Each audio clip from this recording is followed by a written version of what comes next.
Но, безусловно, это важно, потому что любой обмен профессиональным опытом – это всегда интересно, и это обогащает обе стороны, равно как и наших коллег, так и нас, особенно когда речь идет об Италии, которая имеет исторический гигантский опыт и с точки зрения архитектурной практики, и с точки зрения производственной базы, строительных материалов, технологий, какого-то ремесленного производства, которое всегда имеет определенный адрес. Это человек, который является основным потребителем нашей деятельности, конечно.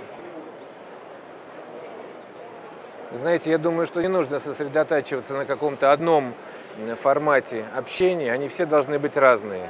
Иногда это лекция мастера, которая предусматривает лекционный характер. Другое – это мастер-класс или воркшоп, где важно общение и какое-то интерактивное общение. Четвертое – это просто визиты и контакт с конкретными людьми. Все очень важно, тем более, что это находится в определенной степени в требовании международного архитектурного сообщества, которое ставит основное требованием это повышение квалификации, которое должно происходить постепенно. И Россия, которая входит сегодня в ВТО, принимает стандарты архитектурной деятельности, разработанные и подготовленные в Европе. И мы создали в России Национальную палату архитекторов, которые тоже одним из основных требований ставят общение и получение дополнительной информации и знаний. А работа с такими организациями, как Плюс 39, которые ориентированы на создание каких-то структурных связей и, скажем, каких-то, трудно подобрать слово, но не филиалов, а именно единые системы совместной деятельности, это, конечно, очень важно и должно развиваться, безусловно. И эта интеграция не только интересна для нас, но и для всех элементов этой системы.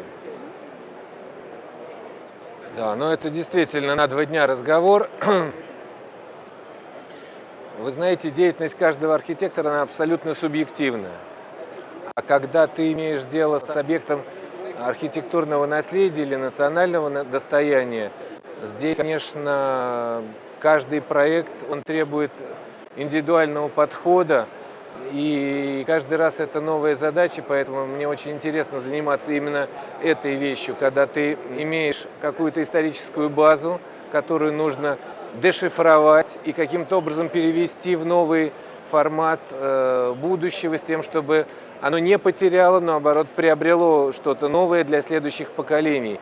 И я считаю, что это самая интересная тема для любого человека, когда он сталкивается с каким-то историческим наследием, потому что это обеспечивает какую-то связь времен, связь культуры. Кредо – это не потерять того, что было, но и привнести что-то такое, что помогло бы этому жить в последующие поколения. А как мы это делаем, это у каждого человека свой секрет. Не в том смысле секрет, что я об этом не могу говорить, но секрет – это тот, который приходит во время работы. Рассказать это нельзя, это каждый раз возникает заново.